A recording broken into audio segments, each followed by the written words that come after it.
सभी लोगों को जय माता दी। आज आपके लिए लेकर आई हूँ अहोई अष्टमी व्रत की संपूर्ण विधि कथा सहित, और इसके अलावा आपको बहुत सारी जानकारी आपको दूंगी। इस व्रत को कोई छोटा मोटा व्रत ना समझें, ये संतान के लिए बहुत ही ज़्यादा सर्वश्रेष्ठ व्रत माना जाता है। करवा चौथ की तरह ये व्रत रखा जाता है और बहुत सारे लोग इस व्रत को करने में, इस व्रत को खोलने में, इस व्रत की पूजा में बहुत सारी गलतियां करते हैं। तो वो गलतियां भी बताऊंगी और इस व्रत को खोलने का जो सही तरीका है वो बताऊंगी। कुछ ऐसे उपाय बताऊंगी कि आपकी संतान अगर अस्वस्थ रहती है, बीमार रहती है, तो उसके लिए आप क्या कर सकते हो इस दिन अपनी संतान की दीर्घायु के लिए। और अगर आपकी संतान बहुत ज़्यादा क्रोधित रहती है, चिड़चिड़ा है आपका बच्चा, उसका मन नहीं लगता पढ़ाई लिखाई में, आपकी बात नहीं सुनता है, तो उसके लिए आप क्या कर सकते हो। और बहुत सारे लोग इसको लेकर बहुत भ्रमित रहते हैं, बहुत सारी भ्रांतियाँ फैली हुई हैं, वो भी आपको बताऊंगी कि क्या क्या भ्रांतियाँ फैली हैं और उनको किस तरह से दूर करना चाहिए, और किन लोगों को व्रत रखना है। पहली बार जो लोग व्रत रख रहे हैं वो कैसे रखें, और इसका व्रत का पूरा तरीका बताऊंगी। साथ ही साथ आपको इसकी जो उपाय हैं वो आपको ज़रूर सुनने और करने चाहिए, जो आपके आगे जाके काम आने वाले हैं। तो चलिए इसको हम सबसे पहले शुरू करते हैं। अहोई अष्टमी व्रत का विधान क्या है। अहोई अष्टमी व्रत करवा चौथ के समान ही माना जाता है। अंतर केवल इतना है कि करवा चौथ का व्रत पति के लिए रखा जाता है और अहोई अष्टमी का व्रत संतान की दीर्घायु और उसके स्वास्थ्य के लिए रखा जाता है। अहोई अष्टमी व्रत का जो दिन है वो कार्तिक मास के कृष्ण पक्ष की अष्टमी के दिन आता है। इस दिन माताएं या महिलाएं पूरे दिन सूर्य उदय होता है तब से लेकर सूर्य अस्त तक व्रत रखती हैं। पूरा निर्जल व्रत रखा जाता है, बिना कुछ खाए पिए, करवा चौथ की तरह। और कहीं कहीं तारों को देखकर यह व्रत खोला जाता है, तो कहीं कहीं चंद्रमा को देखकर। जो तारों को देखकर व्रत खोला जाता है वो 6 से 8 बजे के बीच में खुल जाता है, लेकिन चंद्रमा को देखकर जब ये व्रत खोला जाता है तो बहुत ज़्यादा लंबा समय लग जाता है, क्योंकि चंद्रमा उस दिन बहुत ही देर रात में निकलता है। तो सबसे पहले हम बात कर लेते हैं कि इस व्रत की जो विधि है वो क्या होनी चाहिए। अहोई अष्टमी पूजा की तैयारी जब सूर्य उदय हो तब से व्रत रखना है, और सूर्य अस्त जब होने को हो उससे पहले कर लेनी चाहिए। यानी ये पूरा प्रोसेस सूर्य अस्त पर हो जाना चाहिए। यानी पूजा माता की, अहोई माता की पूजा है, जब सूर्य अस्त हो रहा हो, संध्या का समय, उस समय हो जानी चाहिए। ये नहीं कि बहुत सारे लोग अंधेरा होने के बाद पूजा करें, ऐसा नहीं है। 4 से 6 बजे तक ये पूजा कर लेनी चाहिए। सर्वप्रथम आपको कि पूजा से पहले क्या करना है वो बता देती हूँ पहले, इसके बाद मैं आपको कुछ और जानकारी दूंगी। कि एक दीवार है आपकी, जहाँ मंदिर की दीवार है वहाँ पर अच्छे से कपड़े से पोंछ लीजिए, और वहाँ पर एक माता का, अहोई माता का कैलेंडर है तो वो आप वहाँ चिपका लीजिए, नहीं तो दीवार पर ही चित्र बना लीजिए। और कैलेंडर नहीं है तो आप कागज़ पर भी अहोई का चित्र बना के चिपका सकते हैं। अहोई माता के चित्र में अष्टमी तिथि होने के कारण 8 कोष्ठक, अष्टकोण जिनको बनाए जाते हैं, सेई तथा उनके बच्चों का चित्र अंकित किया जाता है। लकड़ी की एक चौकी जिस पर अहोई माता का चित्र, और एक लोटा जल से भरा हुआ जिस पर स्वास्तिक बनाना है, उस पर एक चारों तरफ कलावा या मौली लपेटनी है। गेहूं या चावल के ऊपर इस भरे हुए कलश को रखना है, और इस कलश के ऊपर आप एक बर्तन रखेंगे जिसमें हलवा और पूरी होना चाहिए। हलवा पूरी पहले के ज़माने में रखा जाता था, आजकल लोग मिठाई रख लेते हैं। ठीक है। पूजा की जो भी चीज़ें हैं उसमें आप रोली है, चावल है, भोग है, फल है, फूल है, ये चीज़ें अर्पित करना है। घी का दीपक जलाकर रखेंगे। और कई कई जगहों पर कच्चा और पक्का भोजन बनता है, जिसमें पूरी हलवा भी होता है और कड़ी चावल और भी रोटियां वगैरह, कच्चा पक्का दोनों तरह का खाना रखा जाता है। तो जिसके यहाँ पर जैसा भोजन बनता है वो लोग वैसा भोजन बना लें। और भोजन बनाने के बाद में हम माता के लिए थाली सजाएंगे और ये सारी चीज़ें वहीं रखनी है। आपको तैयार होना है, पूरा नहा धोकर दोबारा नहा सकते हो, नहीं तो सुबह आप नहाए हो तो कपड़े चेंज करें, हाथ पैर मुंह धोकर बैठें। और साथ में बच्चों को ज़रूर बिठाना है। आपके छोटे बच्चे हों तो उनको बिठाइए, अगर बड़े बच्चे घर पे नहीं हैं तो वीडियो कॉल पे ही सही थोड़ी देर के लिए उनको ले लीजिए।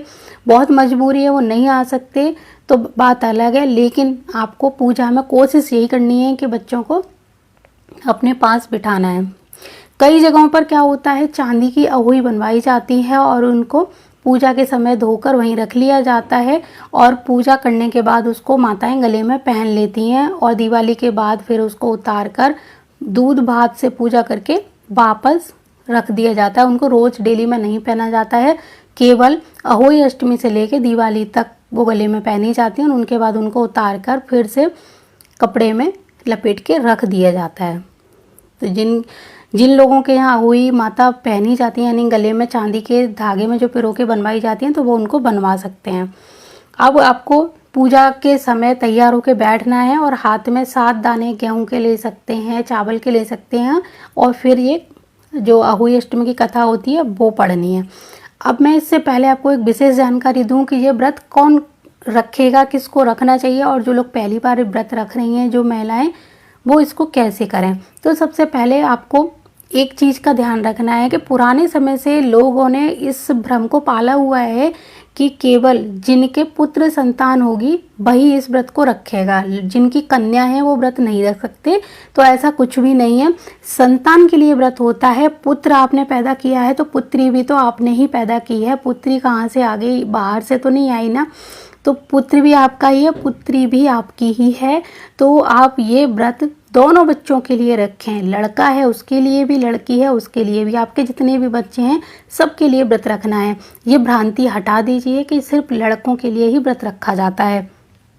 अगली जो बात मैं आपको बताना चाहती हूँ, एक दूसरी भ्रांति ये फैलती है कि ये केवल जो अहोई अष्टमी का व्रत है वही स्त्रियां करेंगी जिनके संतान है। ऐसा नहीं है। जिनकी अभी अभी शादी हुई है वो लोग भी ये व्रत रख सकते हैं कि संतान अभी है उनकी दीर्घायु के लिए तो व्रत रख ही रहे हैं, लेकिन जो संतान अभी है नहीं उसको प्राप्ति के लिए भी माता अहोई अष्टमी से हम प्रार्थना करने के लिए ये व्रत रख सकते हैं। तो संतान नहीं है वो लोग भी ये व्रत रखेंगे और जिनके संतान है वो माताएं भी ये व्रत रखेंगी। तो ये क्लियर हो गया कि सिर्फ पुत्रों के लिए ही नहीं, पुत्रियों के लिए भी ये व्रत रखना चाहिए। और अब समय बदल चुका है तो इसीलिए आप इस चीज़ को लेकर ना चलें कि केवल लड़कों के लिए ही व्रत रखा जाता है, लड़कियों के लिए भी ये व्रत रखना है। अगर आप आज नहीं करोगे तो कल आपके बच्चे भी ये सब नहीं करेंगे। और पूजा में बच्चों को तो बिठाना ही बिठाना है हर हालत में। इस तरह जो नई लड़कियां जिनकी अभी भी शादी हुई है वो रखें तो बहुत ही अच्छा रहेगा। अगर वो नहीं रखना चाहती तो कोई बात नहीं, अगली बार रख लें। और इस व्रत में आप जैसे पहला व्रत आप रख रहे हो, आज पहला व्रत है आपका, तो बिना अन्न जल के रख सकते हो। लेकिन बहुत सारे लोगों को गैस वगैरह की प्रॉब्लम हो जाती है तो वो वही जैसे करवा चौथ का प्रोसेस है कि सुबह सुबह सूर्योदय होने से पहले थोड़ा सा चाय ले सकते हैं, तो आप भी ऐसा कर सकते हो। ऐसा इस व्रत में कोई खास नियम नहीं होता है। व्रत में पूजा में सबसे ज़्यादा मेन चीज़ होती है मुहूर्त में पूजा कर लेना, तो उसको फॉलो करिए आप। क्योंकि करवा चौथ का व्रत रखते हैं तो 8, 9, 10, 11, 12 भी बज जाते हैं कई कई जगहों पे। और अहोई अष्टमी का व्रत अगर आप सुबह से शाम तक रखते हैं तो बहुत ज़्यादा ऐसी कोई दिक्कत नहीं होती है। जब आप व्रत रखोगे तो आपको कोई बहुत परेशानी नहीं होगी, माता बहुत शक्ति देती हैं। तो अभी हमने 2 भ्रांतियां आपकी दूर कर दी हैं, इसलिए हर शादीशुदा महिला को ये व्रत रखना चाहिए। अब हम आगे एक चीज़ और जानते हैं, इस दिन क्या क्या नहीं करना चाहिए। जो माताएं व्रत रख रही हैं उनको कुछ नियम जरूर फॉलो करने चाहिए, जैसा कि आपने अहोई अष्टमी की कथा में सुना होगा। जैसे कृष्ण पक्ष की अष्टमी के दिन, कार्तिक मास की अष्टमी के दिन अहोई अष्टमी व्रत मनाया जाता है। तो उस दिन आपको जब कथा पढ़ें तो जैसे आप काम करिए, कुछ अनाज अपने आसपास कटोरियों में भर के रख लीजिए। थोड़े से आपको अनाज रख लेने हैं। जब कथा सुने, कथा सुनने के बाद पूजा करने के बाद ये अनाज आप गौशाला में भिजवा सकते हैं, गाय को खिला सकते हैं या पक्षियों को भी डाल सकते हैं।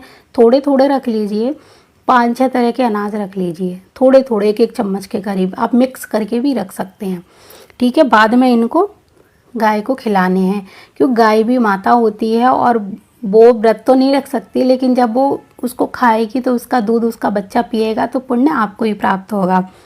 इस दिन आप ज़रूरतमंद व्यक्ति हो, गाय हो, कोई ब्राह्मण हो, उनकी सेवा कर सकते हैं, उन्हें दान कर सकते हैं, कुछ चीज़ें दे सकते हैं, उनको भोजन खिला सकते हैं, बहुत बड़ा पुण्य मिलता है। ऐसे टाइम पर किसी की सेवा करने के बाद में जब आशीर्वाद प्राप्त होता है तो वो 100 गुना फल देता है।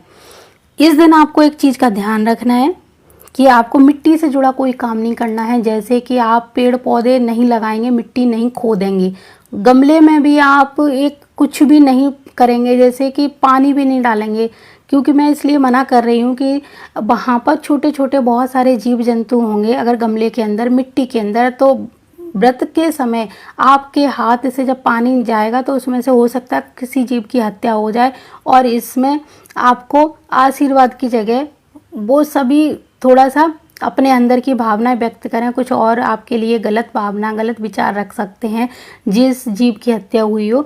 तो इस तरह, क्योंकि अहोई अष्टमी की कथा में भी आपने देखा है कि सेई के बच्चे जब मर जाते हैं साहूकार की बहू से तो उसको कितना कष्ट उठाना पड़ता है। तो इसीलिए इस दिन मिट्टी का कोई काम ना करें, क्योंकि मिट्टी के अंदर छोटे छोटे जीव होते हैं, वो हमें दिखाई नहीं देते, बहुत ही सूक्ष्म होते हैं। तो जब हम जल डाल देते हैं या लकड़ी से उसको कुरेद देते हैं तो उससे कि बहुत सारी चींटियाँ भी हो सकती हैं, कोई और भी अन्य कीड़े मकोड़े हो सकते हैं, तो उनको हानि पहुंच सकती है।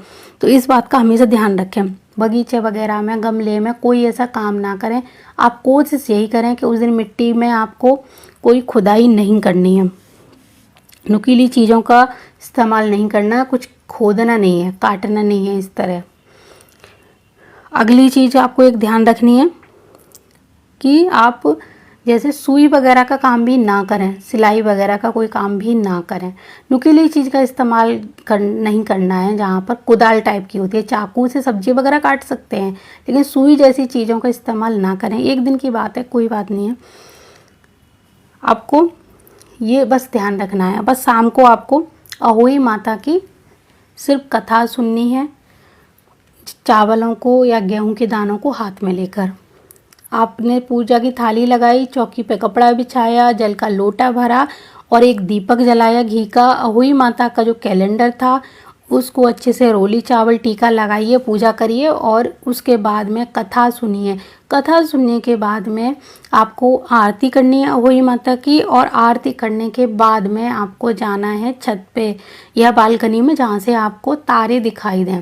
पूजा के समय अपने बच्चों को ज़रूर बिठाएंगे, और जब पूजा करेंगे तो सबसे ज़रूरी काम आपको जो करना है वो अब मैं बताने जा रही हूँ।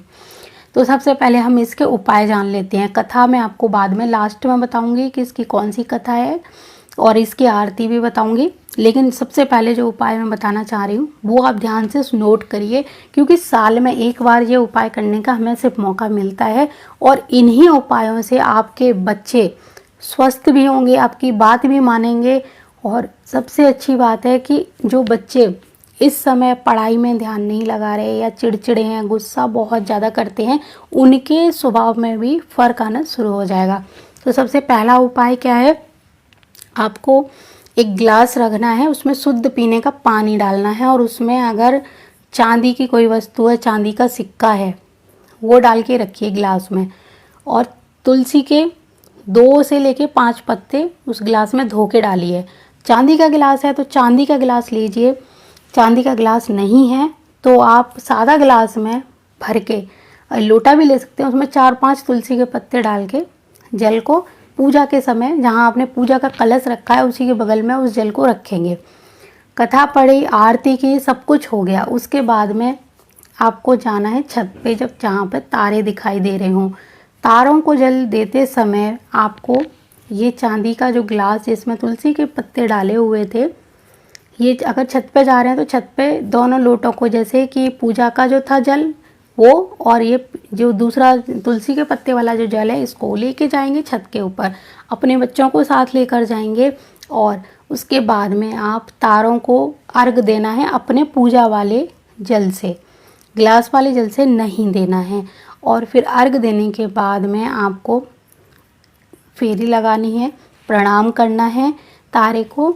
उसके बाद ये वाला जो जल है, उन भगवान जो चंद्रदेव हैं उनका मन ही मन ध्यान करके, स्मरण करके और जल को देखते हुए आप मृत संजीवनी मंत्र हो या फिर आपको मृत्युंजय मंत्र आता हो, नहीं तो आपको चंद्रमा का कोई मंत्र आता हो, इनमें से कोई भी एक मंत्र ले सकते हैं।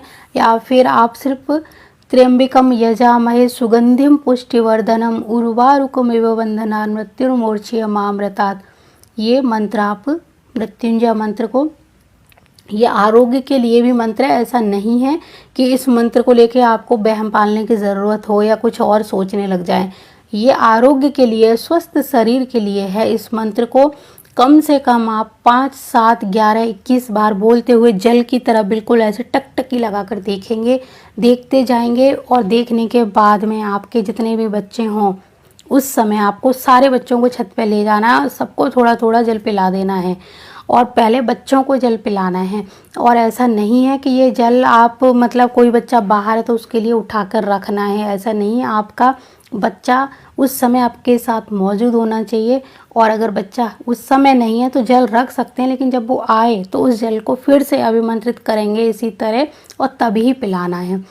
और तब तक इस जल को ढककर रख दीजिए। अगर बच्चे बाहर हैं, बाहर यानी आपके शहर से बाहर है, तब आप क्या करेंगे, आप बच्चों को बोलिए कि अपने पास एक जल का गिलास लेकर आएँ और वीडियो कॉल पे उनको लें और वो जल की तरफ कैमरा करें। आप उस जल में देखेंगे, आप मंत्र पढ़ेंगे, बच्चा साथ साथ बोलेगा और उसके बाद उसको बोलें कि ये जल तुम पी लो। और उसके आरोग्य की भगवान भोलेनाथ, माँ पार्वती यानी पूरे शिव परिवार से उनसे प्रार्थना करें कि मेरे बच्चे को दीर्घायु दो, स्वस्थ शरीर दो। उसके स्वस्थ शरीर और दीर्घायु की प्रार्थना करें, उसको सुख समृद्धि की प्रार्थना तो करनी है, उसको अच्छे रास्ते पर दिखाने की प्रार्थना करें, उसको बल बुद्धि के लिए प्रार्थना करें, उसको जो आप आगे बढ़ाना चाहते हैं उसके लिए एक तरह से ब्लेसिंग का काम करेंगी ये सारी चीज़ें। इस तरह के आशीर्वाद उस जल में, आपने मंत्र पढ़ा, मंत्र के बाद अपनी सारी भावनाएं उस जल में डालिए और उस बच्चे को पिला दीजिए।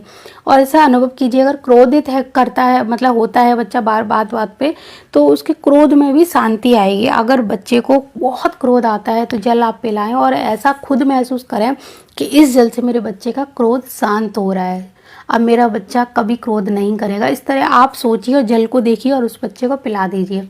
और कोशिश यही करिए कि आप ये उपाय, जैसे आज तो आपने पूजा के लिए किया, लेकिन आप हफ्ते महीने भर तक इसको रेगुलर भी करते हैं। अगर आपका बच्चा बहुत गुस्सा करता है तो इसमें बहुत ही तेज़ी से ये काम करेगा।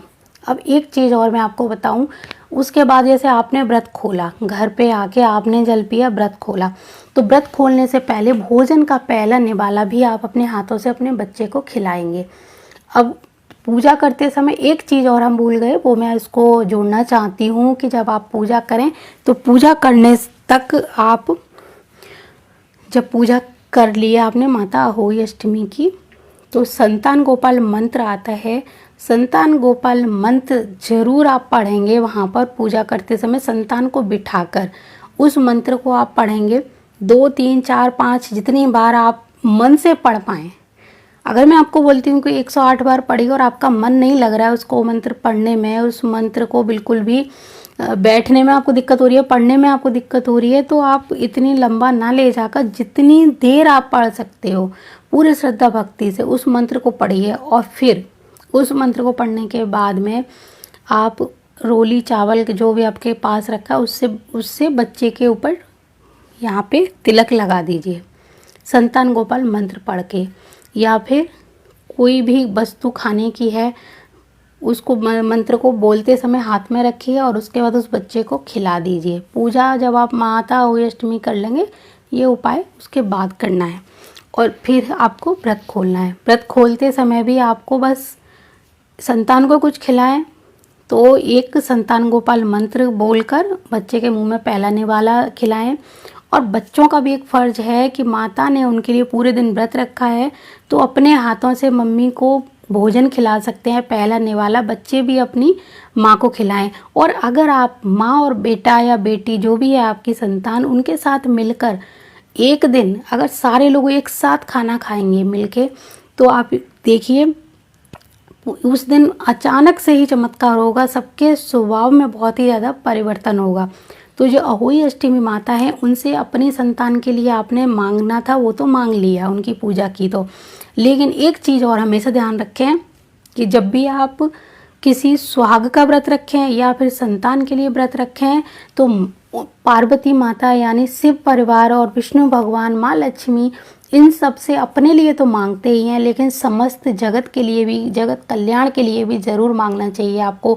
समस्त जीव जंतुओं के हित के लिए भी आपको मांगना चाहिए। तो जैसे अहोई अष्टमी माता की आपने पूजा करी, अपनी संतान की दीर्घायु, उसके स्वस्थ शरीर की आपने प्रार्थना करी, उसी तरह आप सबसे लास्ट में माता रानी की प्रार्थना क्षमा याचना करने के बाद बोलेंगी, हे माता रानी, मेरे पुत्र या पुत्री या मेरे संतान को आप स्वस्थ शरीर देना, उन्हें दीर्घायु प्रदान करना, इसके साथ ही साथ समस्त माताओं की गोद हमेशा भरी रहे, किसी भी माँ की गोद सूनी ना हो संतान से। समस्त माताओं का जो संतान है उनकी संतान को दीर्घायु देना, उनकी संतानों को दीर्घायु के साथ साथ स्वस्थ शरीर भी देना। तो इस तरह की प्रार्थना आप ज़रूर करना, क्योंकि जब हम किसी दूसरे के लिए मांगते हैं तो भगवान हमारी झोली पहले भरता है और दूसरे का नंबर बाद में आता है, क्योंकि हमें अपने से पहले दूसरों के बारे में सोचने का जो मौका मिला है वो हर एक किसी को नहीं मिलता। लोग अपने अपने मतलब में ये चीज़ें भूल जाते हैं। तो आज से ये नियम बनाइए, अपने लिए तो मांगेंगे ही मांगेंगे, लेकिन दूसरों के लिए भी ज़रूर मांगेंगे। तो जैसे कि स्याऊ माता है, आपने देखा है गोवर्धन की सुबह पूजा होती है, तो गोवर्धन से पहले सुबह ही सुबह जब भोर में पूजा होती है तो ये वही स्याऊ माता हैं जो जिन्हें मतलब संतान का वरदान देती हैं। वहाँ स्त्रियां बैठती हैं जिनकी संतानें हैं या फिर जिनकी संतान नहीं है, या नई बहू आती है किसी की, तो वो लोग अपनी बहू को लेकर आते हैं कि स्याऊ माता उनको आशीर्वाद देंगी। तो संतान की उत्पत्ति के लिए, संतान की दीर्घायु के लिए, संतान के आरोग्य के लिए स्याऊ माता की पूजा बहुत ही ज़्यादा ज़रूरी है, और उनकी पूजा करने से हमेशा आपकी संतान को आशीर्वाद मिलता है, उसको जीवन में कोई कष्ट नहीं होता है। अगर आप पूरे विधि विधान और मन लगा कर ये उनकी पूजा करते हैं, उनका ध्यान करते हैं। कोई भी पूजा सही मुहूर्त में कर लेनी चाहिए। तो इसका जो मुहूर्त है वो आगे मैं आपको बताऊंगी, वो आप देख लेना, और इसकी कहानी भी आपको अभी बताती हूँ, तो वो कहानी भी आप अच्छे से सुन लेना। कथा की वैसे बहुत सारी किताबें मार्केट में आती हैं, अगर आपको पढ़ना है तो पढ़िए, आपको नहीं पढ़ना है तो आप कहानी आप सुन सकते हैं। और एक चीज़ और बताऊं कि जो भी आपको कहानी सुनाता है, आप जैसे बहुत सारे लोग हैं घर में, कोई बुजुर्ग महिला होती हैं घर की, या फिर मंदिर में कोई होती हैं, उनको बुला के लाते हैं, या वहाँ पर कहानी सुनने जाते हैं, या सारे लोग मिलकर ये कहानी पढ़ते हैं, एक जना सुनते हैं, तो उनको कुछ ना कुछ भेंट ज़रूर देनी चाहिए। क्योंकि पूजा की जब भी कोई कथा कहानी सुनाता है तो ऐसे ही नहीं सुननी चाहिए, इसका थोड़ा सा दोष लगता है। तो इस तरह जो भी कथा कहानी सुनाए उनके चरण छूकर उनको कुछ भेंट जरूर दें। तो चलिए अभी इसकी कथा के बारे में हम बात कर लेते हैं, अहोई अष्टमी की आगे जानते हैं इसकी कथा के बारे में। अहोई अष्टमी व्रत कथा सुनाने से पहले मैं आपको एक बहुत ही ज़्यादा महत्वपूर्ण जानकारी देना चाहती हूँ। अगर आप उत्तर प्रदेश के मथुरा वृंदावन में जो गोवर्धन परिक्रमा मार्ग है वहाँ पर जाकर राधा और कृष्ण कुंड में स्नान करते हैं, जिन पति और पत्नी को अभी तक संतान सुख की प्राप्ति नहीं हुई है तो उनको अवश्य ही संतान सुख की प्राप्ति होती है, ऐसा वहाँ पर वरदान है। राधा जी का वरदान है। राधा और कृष्ण कुंड जो गोवर्धन परिक्रमा मार्ग में आमने सामने ही बने हुए हैं, और रात्रि को 12 बजे से 4 बजे के बीच में वहाँ पर स्नान किया जाता है। देश विदेश से लाखों लोग, लाखों श्रद्धालु जिनको अभी तक संतान सुख प्राप्त नहीं हुआ है वो लोग वहाँ पर आते हैं और उस कुंड में स्नान करते हैं। तो अभी आपके पास थोड़ा सा समय है, तो आप में से बहुत सारे लोगों को अभी तक ये सुख प्राप्त नहीं हुआ है, तो आप वहाँ पर जाकर राधा कृष्ण कुंड में अहोई अष्टमी की रात्रि को स्नान करिए और आप भी इस संतान सुख का लाभ उठाइए। राधा रानी का वरदान प्राप्त है और आज तक वहाँ से कोई निष्फल होकर नहीं लौटा है। बहुत सारे लोगों की झोलियाँ खुशी से भरी हैं, किलकारियों से घर उनका गूंजा है। तो अभी आप भी इस शुभ अवसर का लाभ उठाइए। तो अब जानते हैं अहोई अष्टमी व्रत कथा के बारे में। किसी नगर में एक साहूकार रहता था, उसके 7 लड़के थे। दिवाली आने में केवल 7 दिन शेष थे, इसलिए घर की साफ सफाई के कार्य घर में चल रहे थे। इसी कार्य के लिए साहूकार की पत्नी घर की लीपापोती के लिए नदी के पास की खदान से मिट्टी लेने के लिए गई। खदान में जिस जगह मिट्टी खोद रही थी वहाँ पर एक सेही के माद थी। स्त्री की कुदाल लगने से सेही के एक बच्चे की मृत्यु हो गई। यह देखकर साहूकार की पत्नी को बहुत दुख हुआ। शोकाकुल वह अपने घर को लौट आई। सेही के श्राप से कुछ दिन बाद उसके बड़े बेटे का निधन हो गया, फिर दूसरे बेटे की मृत्यु हो गई और इसी प्रकार तीसरी संतान भी उसकी नहीं रही। 1 वर्ष में उसकी 7 संतानों की मृत्यु हो चुकी थी। इससे वो स्त्री बहुत ही दुखी थी। अपनी सभी संतानों की मृत्यु के कारण वह स्त्री अत्यंत दुखी रहने लगी। एक दिन उसने रोते हुए अपना दुख भरी कथा अपने पड़ोसियों को जाकर बताई कि उसने जानबूझकर यह सब पाप नहीं किया था। अनजाने में उससे सेही के बच्चों की हत्या हो गई। उसके बाद मेरे 7 बेटों की भी मृत्यु हो गई। यह सुनकर पड़ोस की वृद्ध महिला ने उसे दिलासा दिया और कहा कि तुमने जो पश्चाताप किया है उससे तुम्हारा आधा पाप तो नष्ट हो गया है।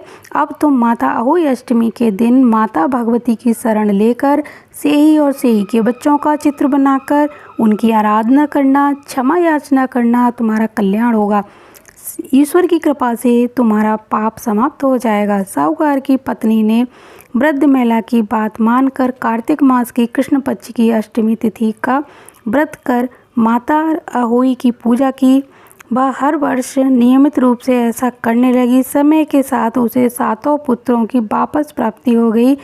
तभी से अहोई व्रत की परंपरा प्रारंभ हो गई। तो हे अहोई माता, जिस प्रकार आपने साहूकार की पत्नी को संतान सुख वापस दिया, निरोगी किया उनको, उसी तरह आपकी कथा सुनने वाले, व्रत करने वाले, कथा पढ़ने वाले समस्त लोगों की, समस्त महिलाओं की गोद भरी रहे संतान सुख से, उनके घर में किलकारियाँ गूंजती रहें। अब इसके मुहूर्त की हम बात कर लेते हैं। अहोई अष्टमी का मुहूर्त वैसे शाम को 5:48 से 7:02 तक है और कहीं कहीं ये थोड़ा 5-10 मिनट के अंतर पर है। तो आप अपने शहर का मुहूर्त थोड़ा सा ध्यान में रखें। नहीं तो आप 6 बजे से शाम को 7 बजे के बीच में जो 1 घंटे का टाइम मिलता है उसमें पूजा कर सकते हैं। ये मुहूर्त उस टाइम में बिल्कुल फिट आ जाएगा, यानी 6 से 7 के बीच में। और शाम को तारों या चंद्रमा को अर्घ देकर जैसे आपके यहाँ व्रत खोला जाता है उसी तरह आप व्रत खोलिए। और अहोई माता आपकी सारी मनोकामना पूरी करें। इसी भावना के साथ मैं अपनी वाणी को विराम देती हूँ और मुझे पूरी उम्मीद है आप ये व्रत पूरी श्रद्धा भक्ति से करेंगी और माँ अहोई अष्टमी का आशीर्वाद प्राप्त करेंगी।